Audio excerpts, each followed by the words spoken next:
पिछले 5 साल बुलडोजर सड़क से उठकर राजनीति के मंच तक पहुंच गया था। चुनाव हो या रैलियां, हर जगह बुलडोजर नजर आने लगा था। बुलडोजर की चर्चा बढ़ी तो उसकी रफ्तार भी बढ़ गई। लेकिन जब बुलडोजर खुद को कानून से ऊपर समझने लगा तो देश की सुप्रीम अदालत ने उसे गैराज रास्ता दिखा दिया। देश में फटाफट इंसाफ का प्रतीक बन चुके बुलडोजर पर आज सुप्रीम कोर्ट का हथौड़ा चला और ऐसा चला कि बुलडोजर की रफ्तार थम गई। सुप्रीम कोर्ट के जस्टिस BR गवई और जस्टिस KV विश्वनाथन की बेंच ने बुलडोजर पर एक्शन पर बड़ा फैसला सुनाया। 2 जजों की बेंच ने अपने जजमेंट की शुरुआत कवि प्रदीप की एक कविता से की, जिसके बोल कुछ इस तरह से हैं। अपना घर हो, अपना आंगन हो, इस ख्वाब में हर कोई जीता। इंसान के दिल की ये चाहत है कि एक घर का सपना कभी न छूटे। ये 4 पंक्तियां आज के पूरे फैसले का मजमून थी। देश की सबसे बड़ी अदालत ने कहा है कि अगर अफसर कानून की पूरी प्रक्रिया का पालन किए बिना किसी आरोपी का घर ढहा देते हैं तो इसे शक्ति का दुरुपयोग माना जाएगा। अपने जजमेंट में सुप्रीम कोर्ट ने 2 टूक कहा कि प्रशासन जज नहीं बन सकता, वो किसी को दोषी ठहराकर मकान नहीं गिरा सकता। अपराध की सजा देना कोर्ट का काम है। निचली अदालत से मिली फांसी की सजा भी तभी लागू हो सकती है जब हाई कोर्ट उसकी पुष्टि करे। सुप्रीम कोर्ट के इस फैसले पर देश की सियासत गर्मा गई है। बुलडोजर को लॉ एंड ऑर्डर का सिंबल बताने वाली बीजेपी के लिए ये एक झटके की तरह है, तो दूसरी ओर विपक्ष को चुनावी माहौल में भारतीय जनता पार्टी पर हमले का बड़ा मौका मिल गया।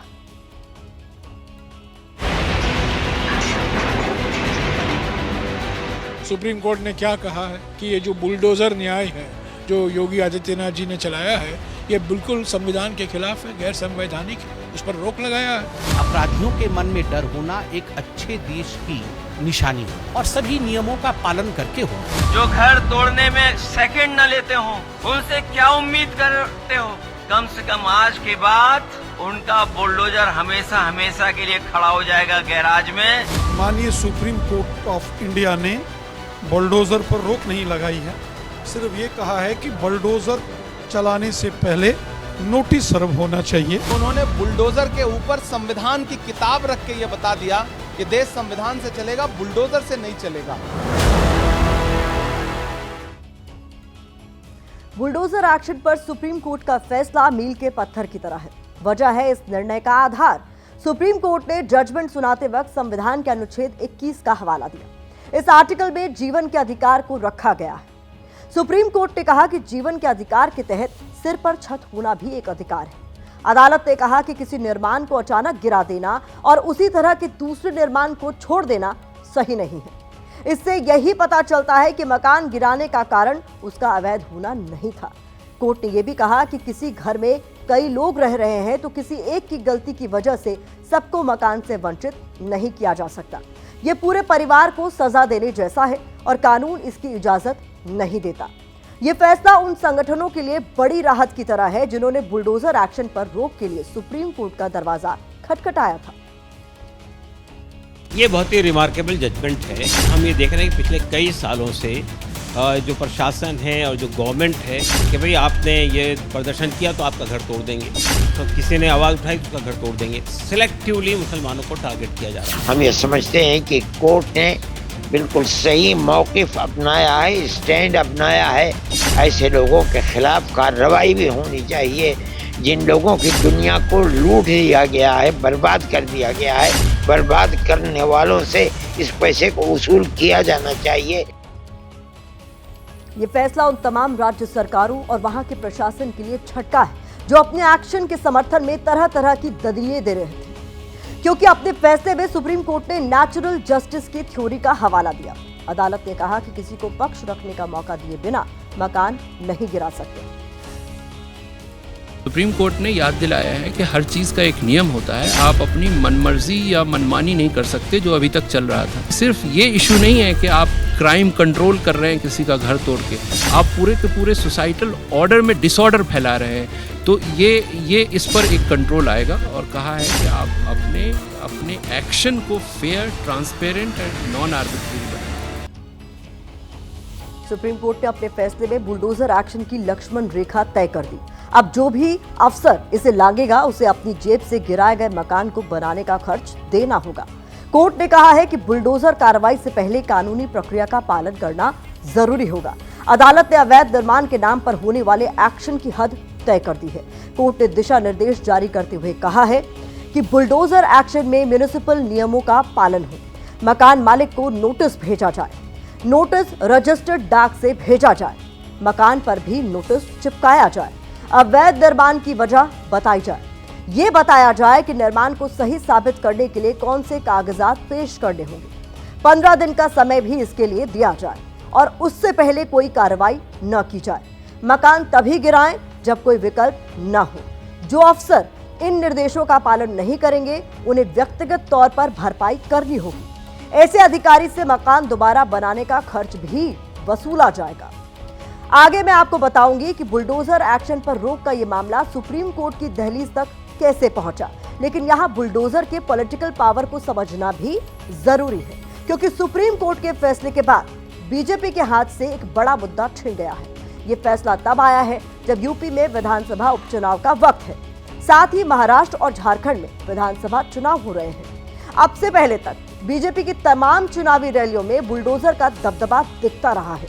यूपी के मुख्यमंत्री योगी आदित्यनाथ जहां भी जाते समर्थक बुलडोजर के साथ उनका स्वागत करना नहीं भूलते। योगी आदित्यनाथ की छवि से बुलडोजर इस कदर जुड़ गया था कि जनता उनको बुलडोजर बाबा तक कहने लगी थी। योगी आदित्यनाथ ने भी बुलडोजर बाबा वाली छवि को जमकर भुनाया और उत्तर प्रदेश हो या कोई और राज्य, जहां भी चुनावी रैली में पहुंचे वहां बुलडोजर का जिक्र करना नहीं भूले।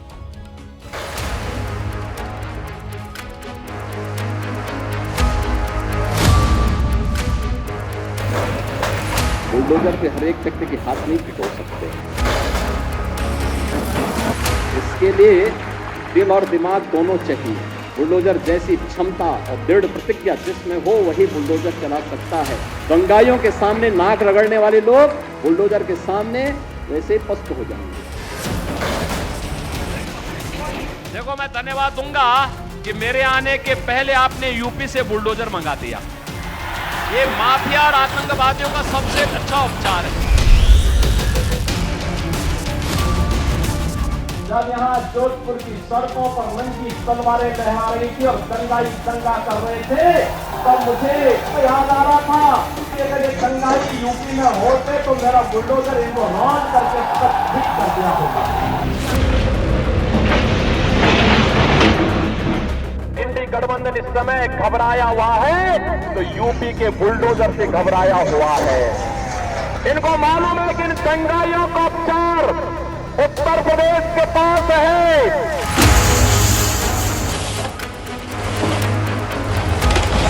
उत्तर प्रदेश में माफिया के लिए ही हम बुलडोजर लेके आए थे। आप देखते होंगे ना, उत्तर प्रदेश का बुलडोजर जब चलता है अच्छे अच्छे माफियाओं की गर्मी शांत कर देता है। ये जो बुलडोजर है ये उत्तर प्रदेश का वही प्रतीक है। दुष्टों के लिए ये उसका उपचार है।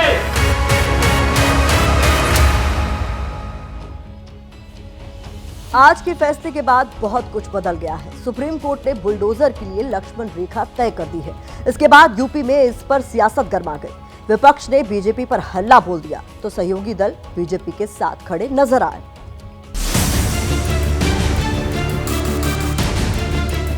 यहाँ तो पूरी तरीके से कानून का राज नहीं है, यह तो जंगल राज चल रहा है। आज जंगल राज पर पूरी तरीके से माननीय सर्वोच्च न्यायालय ने मोहर लगाई। सरकार की पूरी मनमानी, तानाशाही, आताताई बने हुए थे पुलिस के लोग, घर गिरा दिया जाएगा, गोली मार दी जाएगी। इस पर एक तरीके से सुप्रीम कोर्ट ने बहुत ही स्वागत करने और निर्णय लिया। अगर कोई अपराधी अवैध संपत्ति कलेक्ट किया और सरकारी जमीन पर वो अगर मकान बनाया हुआ है तो उस सरकारी जमीन को खाली कराया जाता है। सरकार किसी की निजी संपत्ति पर कभी मकान गिराने का काम नहीं करती।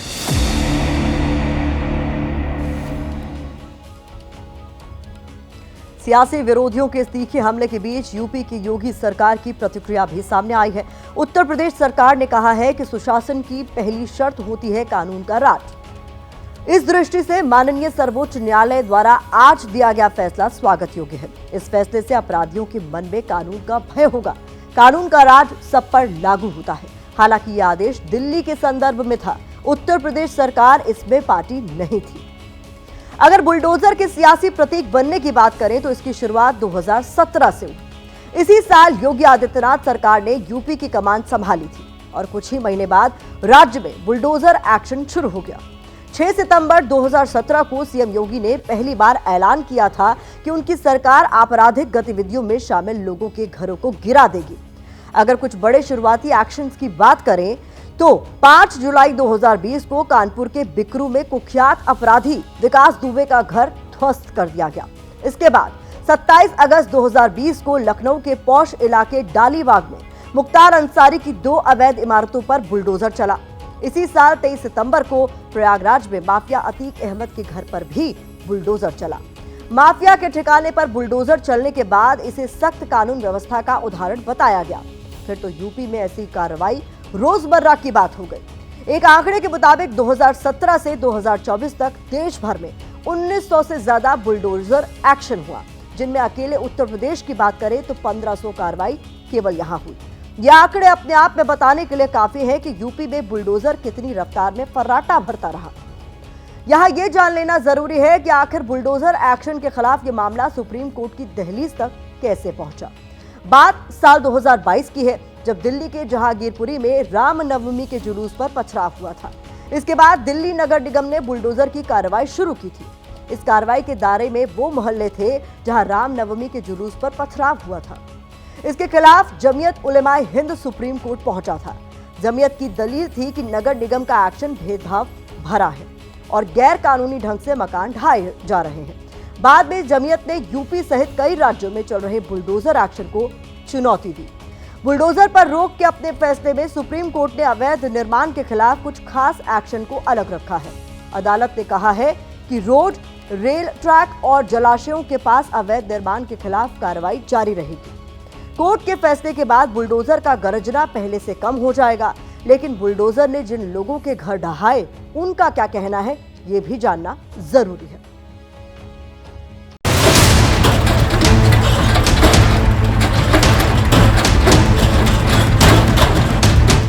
यूपी में अवैध निर्माणों पर बुलडोजर तो बहुत पहले से चलता आ रहा है, लेकिन जब साल 2020 में बिकरू कांड के आरोपी विकास दुबे की संपत्तियों को जमींदोज किया गया तो ये बुलडोजर कुछ लोगों के लिए त्वरित इंसाफ की पहचान बन गया। मामले आते गए और बुलडोजर चलता गया। ये वीडियो 2 साल पुराना है, जब यूपी के प्रयागराज में हिंसा भड़कने के बाद आरोपी जावेद पंप का आलीशान मकान बुलडोजर ने धराशाही कर दिया। प्रयागराज में हिंसा 10 जून को भड़की थी और 12 जून को अधिकारियों ने जावेद पंप का घर जमींदोज कर दिया था। सुप्रीम कोर्ट की अगुवाई के दौरान जावेद पंप के घर से जुड़ा मामला भी उठा था। पिछले कुछ सालों में घर गिराने की कार्रवाई अगर सबसे ज्यादा कहीं हुई है तो वो है यूपी का प्रयागराज, जहां माफिया, अपराधी और कई आरोपियों के घर पर प्रशासन बुलडोजर चलवा चुका है। ऐसे मकानों की संख्या 100 से भी ज्यादा है। प्रयागराज की अगर हम बात करें तो 100 से ज़्यादा जिन अवैध निर्माणों पर बुलडोज़र चलाया गया है, जिन्हें ज़मींदोज़ किया गया है, उनमें 40% के करीब जो प्रॉपर्टीज़ हैं वो मौत के घाट उतारे जा चुके माफिया अतीक अहमद, उसके परिवार के सदस्यों, रिश्तेदारों और गैंग से जुड़े हुए सदस्यों की हैं। फैसला अच्छा आया है, ये थोड़ा और पहले हो जाता तो और अच्छा होता, बहुत से घर टूटने को बच जाते। फैसला अगर बहुत पहले आ जाता तो कई लोग बेकसूरों का मकान बच जाता। सरकार ने जो किया है बुरा नहीं किया है, अपराधियों को अपराध की सजा मिलनी चाहिए। ये ताज़ा तस्वीरें बहराइच की हैं। घरों पर ताले लटके हैं, दरवाजे पर प्रशासन का नोटिस चिपका है और लिखा है ये निर्माण अवैध है। दरअसल बहराइच में 13 अक्टूबर को हिंसा हुई थी। रामगोपाल नाम के लड़के की जान गई थी, जिसके बाद प्रशासन ने आरोपी समेत 23 घरों को गिराने की तैयारी शुरू कर दी। लेकिन अब सुप्रीम कोर्ट के फैसले के बाद मकानों और दुकानों के मालिकों ने राहत की सांस ली है। यूपी की देखा देखी कई राज्यों ने की, जिसमें मध्य प्रदेश भी था। ये वीडियो इसी साल अगस्त महीने का है, जब हिंसा के आरोपी शहजाद अली के महल जैसे मकान को प्रशासन के बुलडोजर ने मलबे में तब्दील कर दिया था। न सिर्फ 10 करोड़ की कीमत से ज्यादा का मकान गिराया गया, बल्कि मकान के अंदर खड़ी महंगी कारों का हाल भी कबाड़ जैसा कर दिया था। सुप्रीम कोर्ट ने अब गाइडलाइंस तो जारी कर दी है, लेकिन अब ना तो ये मकान पहले जैसा बन सकता है और ना ही ये कारें चलने लायक है। बुलडोजर की बेरहमी के निशान मध्य प्रदेश के खरगोन जिले में भी ताजा है। यहाँ 10 अप्रैल 2022 को रामनवमी के जुलूस पर पथराव हुआ था। हालात सामान्य हुए, प्रशासन ने बुलडोजर निकाला और 50 दंगाइयों को चिन्हित करके बुलडोजर से फैसला कर दिया। न सिर्फ दुकान बल्कि कई मकान भी मिट्टी में मिला दिए गए। पीड़ितों ने कहा उनका कोई कसूर नहीं था। जब जब बुलडोजर वाली कार्रवाई का जिक्र होगा तब राजस्थान के उदयपुर की उस घटना को भी याद किया जाएगा जब किराएदार से जुड़े मामले में प्रशासन ने मकान मालिक का ही घर गिरा दिया था। अब मकान मालिक रशीद ने सुप्रीम कोर्ट के फैसले पर खुशी जताई है। कोर्ट के फैसले से सबके लिए राहत मिली है साहब, इसमें कोई रोजा नहीं, सही कोर्ट फैसला करा, लेकिन अब मेरा भी तो कुछ होना चाहिए ना। बुलडोजर सिर्फ यूपी, राजस्थान और मध्य प्रदेश में ही नहीं चला, बुलडोजर दिल्ली में भी चला था। जहांगीरपुरी मामले में बुलडोजर ने ऐसी कार्रवाई की कि मामला कोर्ट पहुंच गया। लीगल बुलडोजर एक्शन के लिए नहीं, हम प्रो एनक्रोचमेंट नहीं है, लेकिन जहां इलीगैलिटी हो रही है वहां पे हमें यहां आना पड़ा क्योंकि रूल ऑफ लॉ नहीं फॉलो हो रहा है। तो हमारी जिम्मेदारी है कि रूल ऑफ लॉ को इम्प्लीमेंट कराएं। मामला दिल्ली का हो या उत्तर प्रदेश का, अधिकतर पीड़ित ऐसे वर्ग हैं जो बीजेपी की सरकारों पर भेदभाव का आरोप लगाते हैं। हालांकि सुप्रीम कोर्ट की रोक के बाद अब ऐसी मनमानी कार्रवाई पर ब्रेक लगने की उम्मीद है।